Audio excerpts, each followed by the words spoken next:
Tal como decía el pastor Javier, hoy día iniciamos una serie de sermones llamadas Anuncios y Señales de la Primera Navidad, y estas tienen como propósito el poder hacernos reflexionar, el hacernos pensar, tal vez desafiarnos también en nuestra fe, en el sentido de esta primera Navidad, el tener, como decimos, el corazón preparado. La vida entera está al servicio de nuestro Dios, y todo lo que somos y todo lo que hemos logrado es por obra de Él. Entonces, cada uno de estos anuncios, de estas señales, nos va motivando a acercarnos más a esa Navidad, a ese tiempo de reflexión, pero ese tiempo también que cambió la historia, ese tiempo en que pudimos reconocer al Hijo de Dios en nuestras vidas. Voy a leer la señal, la primera señal, es así como se llama mi sermón, una señal, está en Isaías 7, del verso 10 al 17. ¿Sí? Vamos a leer entonces. El Señor se dirigió a Acaz de nuevo. Pide que el Señor tu Dios te dé una señal, ya sea en lo profundo del abismo o en lo más alto del cielo. Pero Acaz respondió: no voy a pedir nada, no pondré a prueba al Señor. Entonces Isaías dijo: escuchen ahora ustedes, los de la dinastía de David. ¿No les basta con agotar la paciencia de los hombres que hacen lo mismo con mi Dios? Por eso el Señor mismo les mandará una señal.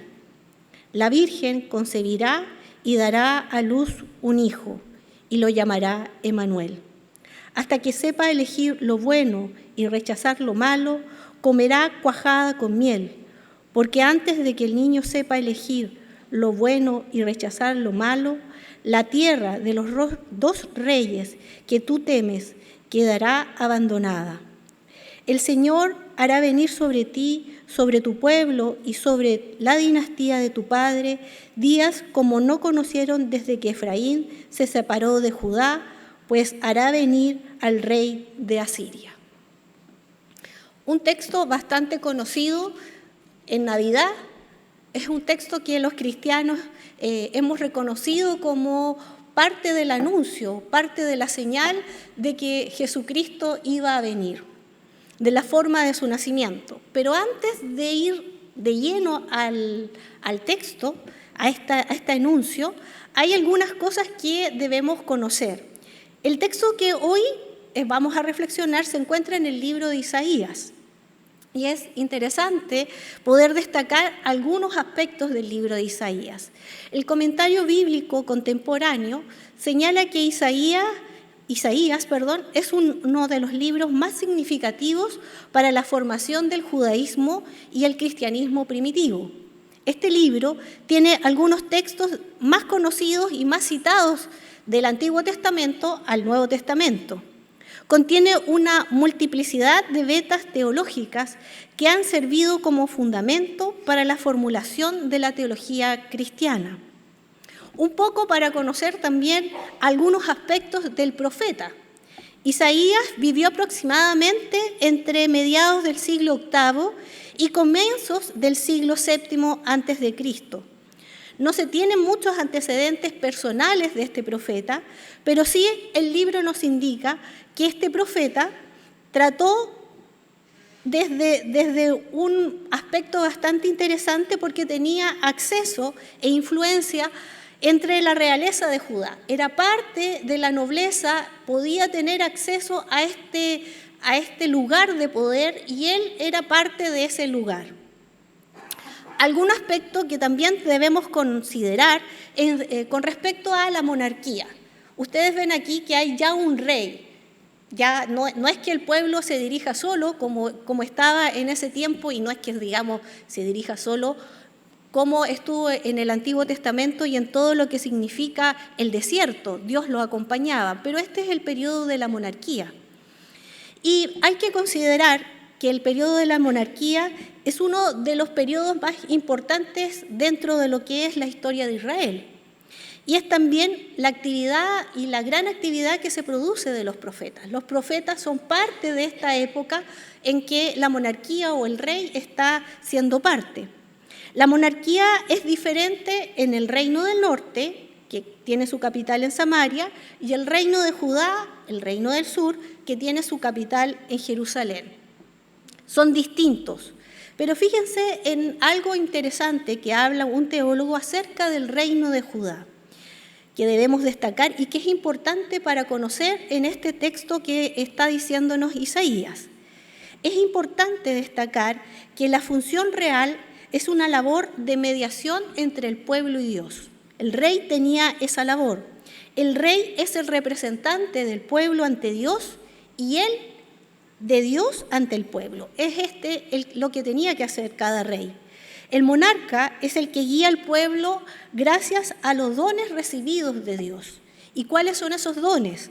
El don de sabiduría, el don de juzgar, de la fuerza, de la valentía para hacer la guerra y también para asegurar la paz en medio del pueblo.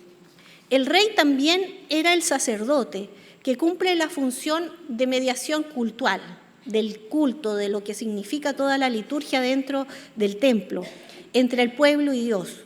Los sacerdotes del templo son funcionarios del rey y dependen estrechamente de él. Por eso en algunos acontecimientos y en algunos momentos de la monarquía vemos que los sacerdotes están como atados de manos en algunos aspectos y otras veces están muy a favor de lo que el rey está diciendo.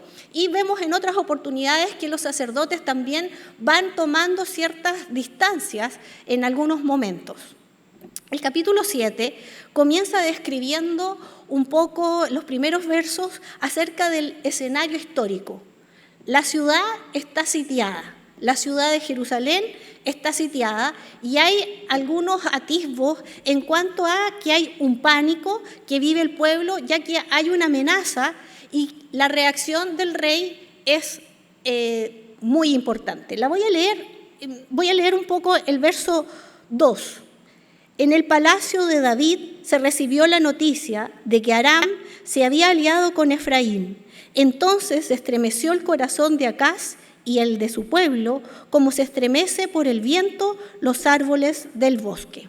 Se dan cuenta que hay una acción, hay un temor, hay algo que está sucediendo en el entorno más cercano de la ciudad y esto está pasando.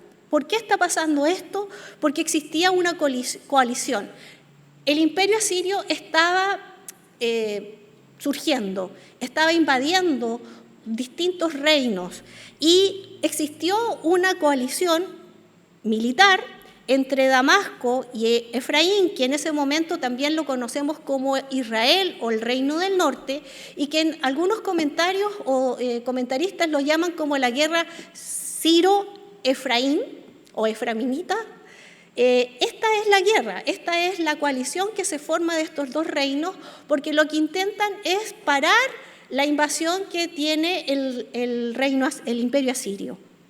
Cuando está amenazando esto y está formándose esta coalición, sucede que estos dos reinos, estos dos reyes, invitan a esta coalición a Judá y este rey se niega, Acaz, se niega a formar parte de esta coalición y ellos intentan, ¿qué hacer? Sitiar la ciudad y colocar un rey en Jerusalén que les haga caso y establecer otro rey y otra dinastía.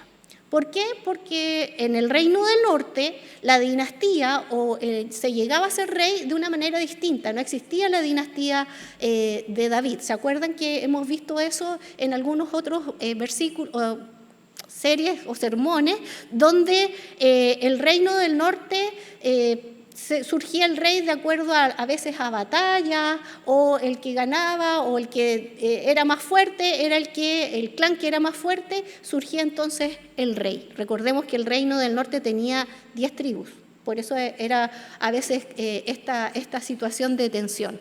Bueno, era una manera distinta, entonces para ellos colocar un rey en Jerusalén era una manera como cotidiana. era normal para ellos. Entonces, alguien que pudiera tomar las decisiones y que fuera aliado de ellos.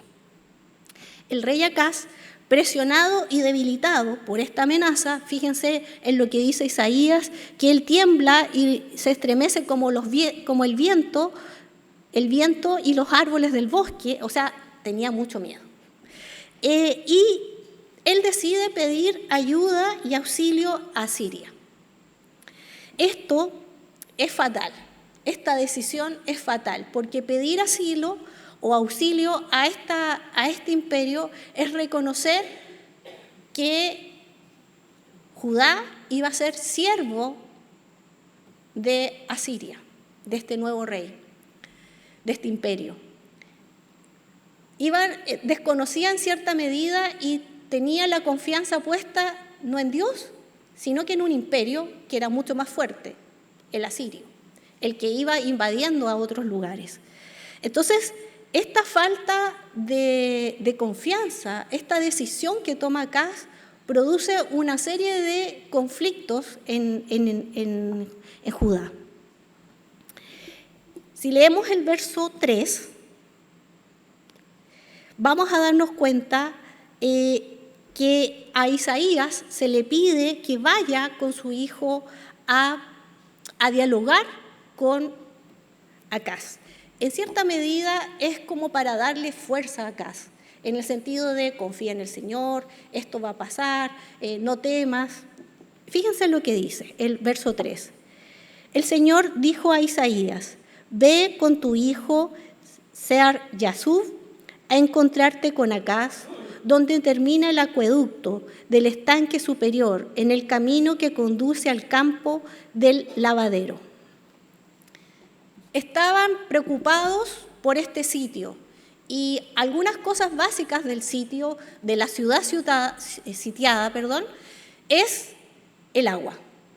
Entonces el rey va a ver este acueducto, cómo está surgiendo, si hay la suficiente agua, cómo poder abastecer a la ciudad de este elemento vital.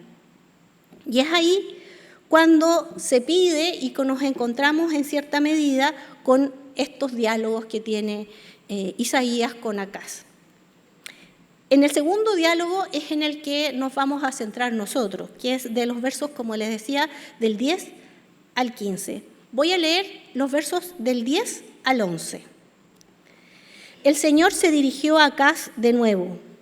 Pide que el Señor tu Dios te dé una señal, ya sea en lo profundo del abismo o en lo más alto del cielo. Comienza este diálogo entonces y Dios le propone, en la boca de Isaías, le propone que pida una señal para que reconozca que la promesa del Señor, que la promesa divina se va a cumplir, que Él iba a estar con Israel, que iba a estar con Judá en este momento difícil de su tiempo. Y así poder robustecer su fe, porque Acaz en este momento el rey está con una fe bastante débil, por así decirlo. La señal que se pide o el signo que se pide no es un milagro, sino más bien es una señal que algunos lectores del Antiguo Testamento vamos a reconocer porque hay varios personajes, como por ejemplo Gedeón y otros, que piden una señal a Dios y Dios se la da para tomar una decisión. Bueno, algo así, muy similar a esto, está diciéndole que le pida, y no es el ser humano, no es Acaz el que está pidiendo, sino que más bien Dios le está diciendo, pide una señal para mostrarte que yo estoy contigo. Pídeme una señal para que puedas quedarte tranquilo, se podría decir, en este momento de situación de crisis. Pero la respuesta de Acaz está en el verso 12.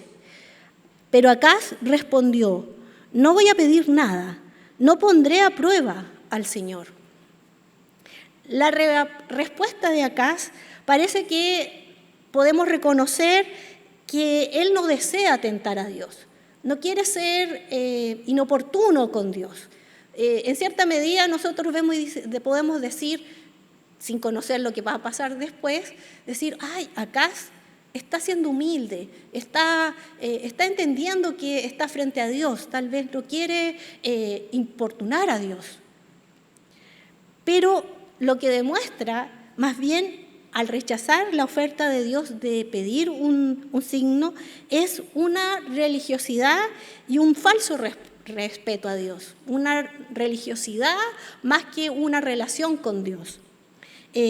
Porque él estaba dispuesto a entregar los tributos a Asiria de lo que fuera que tuviera a su mano.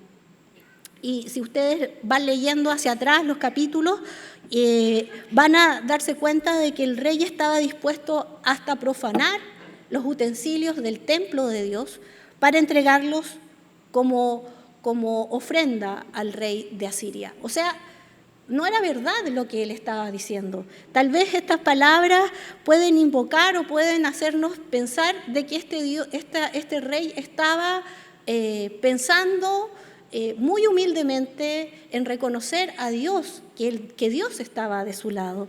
Pero no es así, sino que es tal vez una mala excusa que intenta disfrazar su fe y el rey Acaz ya ha puesto la fe en otra persona. De los versos del 13 al 14, le voy a dar lectura para que ustedes se vayan dando cuenta qué es lo que entonces le dice Isaías a Acaz. Entonces Isaías dijo: escuchen ahora ustedes, los de la dinastía de David.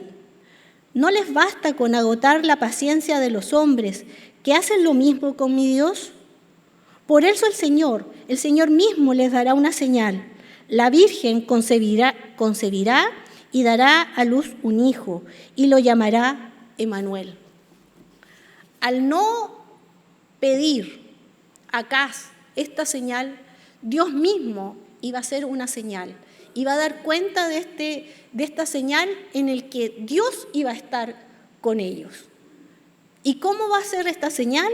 Bueno, la joven que dice acá y que nuestras versiones dicen la Virgen, es tal vez en el hebreo y en los textos más antiguos vamos a reconocer que es una palabra que está dicha de mejor manera. Es una joven. En el horizonte histórico de Isaías, esta joven era la esposa del rey Acaz. Y este niño que iba a nacer era Ezequías, quien iba a garantizar a la dinastía de David la continuidad. Tenemos entonces una promesa que anuncia la salvación para su pueblo por medio de este rey, del rey Ezequías. Hasta que alcance la edad de la razón, hasta que este niño vaya creciendo y vaya teniendo conocimiento, dice el texto, los dos reinos que temía Acaz, Siria e Israel, van a ser destruidos. Lo otro que sigue a continuación es este alimento muy particular, dice el versículo 15, hasta que sepa elegir lo bueno y rechazar lo malo, comerá cuajada con miel. Este es un alimento que es muy apetecido en esta época, pero que también significa abundancia y felicidad. Este reinado de Ezequías, los que les invito a que ustedes vayan conociendo en el Antiguo Testamento, es un reino que trae mucha estabilidad a Judá por un tiempo. Es un rey que va teniendo una relación personal con Dios. Estas palabras tienen también este sentido positivo. Esta cuajada con miel es también esta estabilidad, este sentido positivo de todo lo que significa esta señal para el pueblo en el contexto en el que está viviendo Isaías y el pueblo. ¿Qué es lo que significa para nosotros como cristianos? Este texto para nosotros es algo más. Es la esperanza del Mesías, que la podemos observar en el Antiguo Testamento y específicamente en esta sección de Isaías.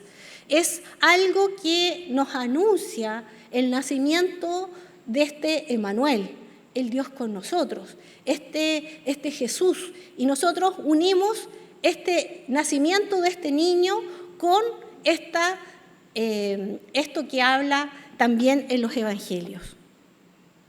Algunas consideraciones a este texto y algunas cosas que les invitaría a que ustedes mismos pudieran reflexionar acerca de ello. La primera es que las palabras de la profecía de Isaías, del profeta Isaías, anuncian una acción de Dios en su presente, en el tiempo de Isaías, pero también anuncian un porvenir, algo para el futuro, algo que nosotros sabemos que aconteció y algo que también nos recuerda en nuestra vida.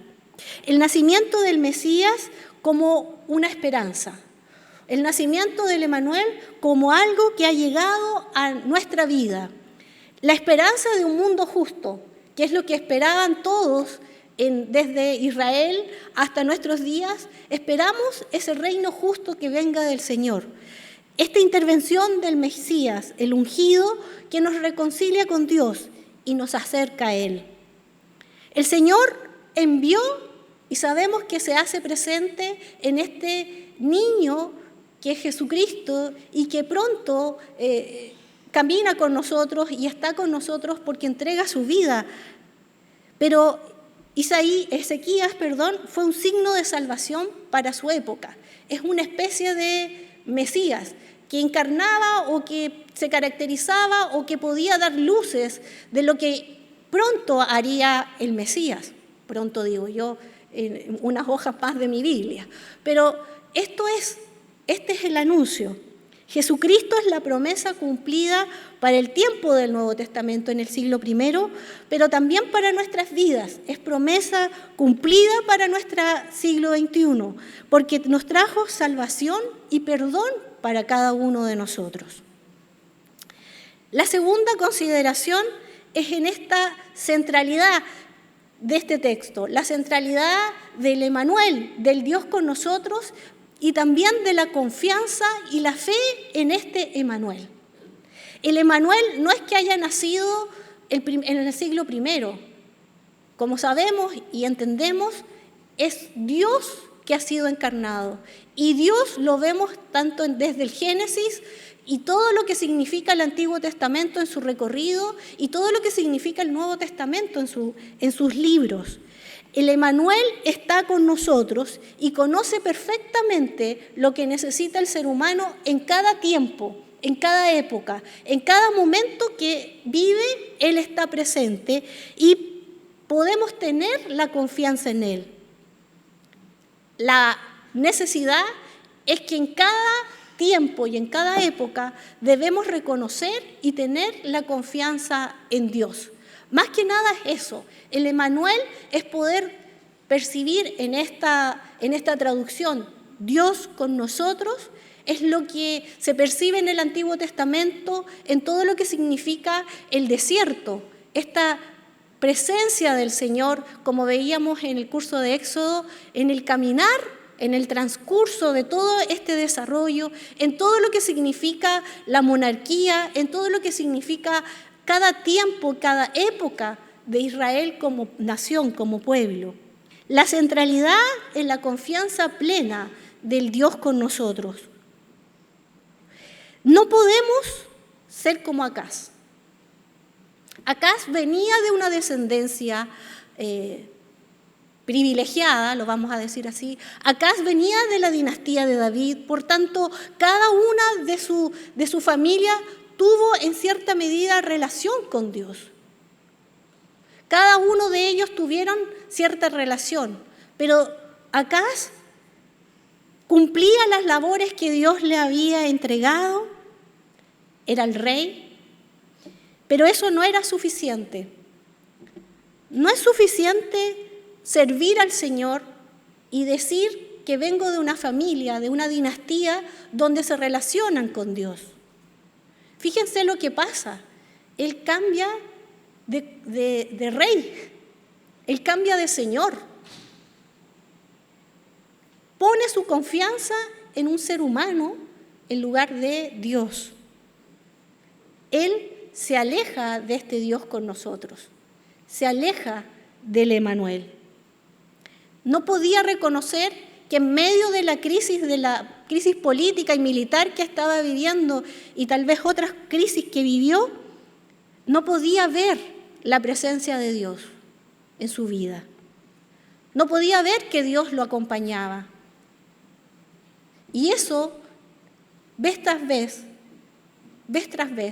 pasó que se deslizó y ya no pudo confiar más en Dios. Dios dándole la oportunidad una y otra vez en este diálogo que tiene con Él. En el Antiguo Testamento, el Emmanuel es esta presencia protectora de Dios. Por lo tanto, esta centralidad en la confianza plena en este Dios es muy significativo para nuestros días.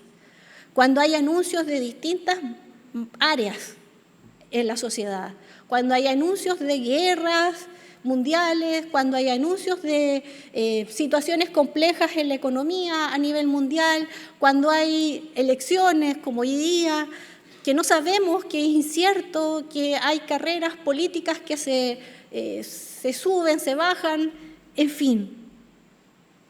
La presencia protectora de Dios.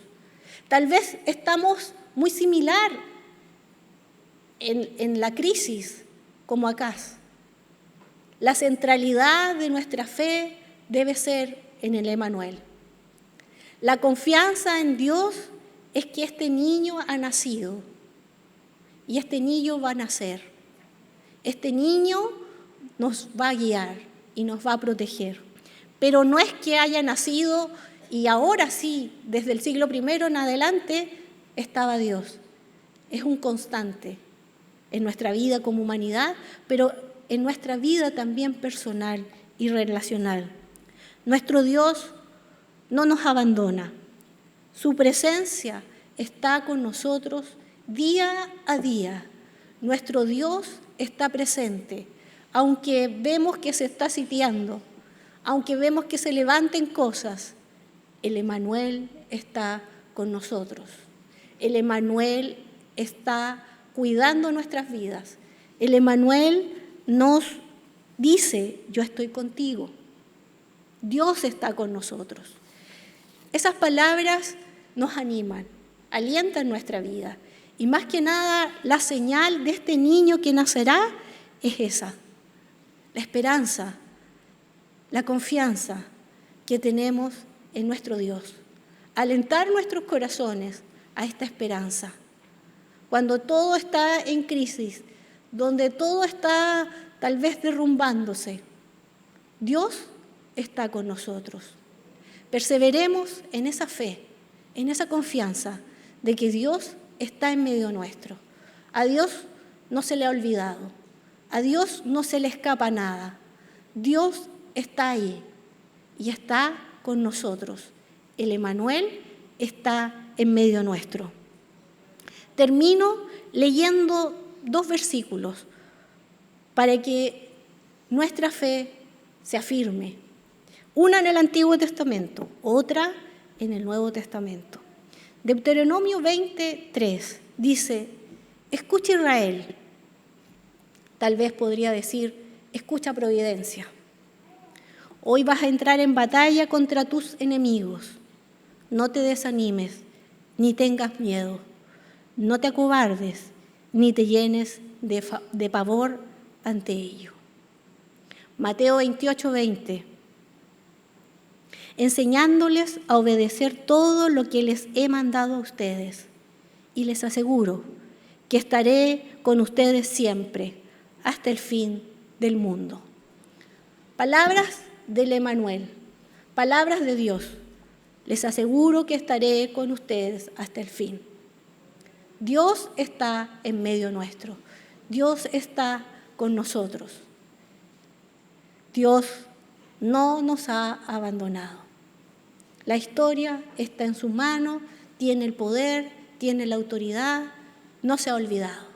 Está ahí, está con nosotros, y no solamente con Providencia, sino que con cada uno de los que son hijos e hijas, con cada uno de los que seguimos a Jesús.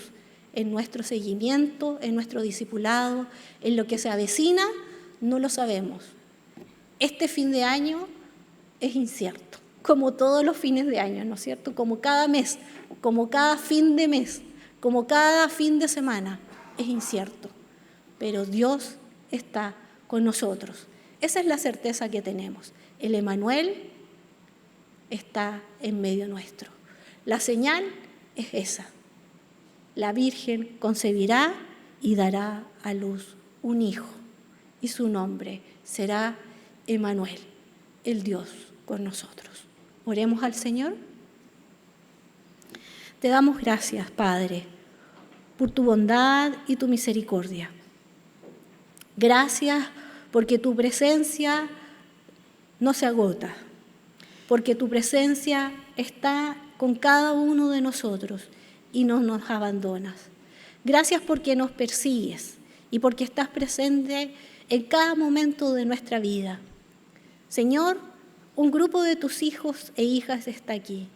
Un grupo de tus hijos e hijas están conectados por YouTube, pero estamos aquí, reconociendo que tenemos confianza en ti, reconociendo de que tú eres nuestro Señor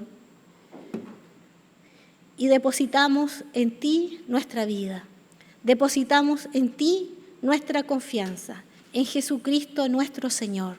En ti confiamos, en nadie más que pueda hacer promesas, que pueda hacer pronunciar, Señor, desafíos, pueda pronunciar palabras de bien. En ti confiamos, Señor. Tú eres nuestro Señor. Tú eres nuestro Dios. En el nombre de Jesús. Amén. Amén.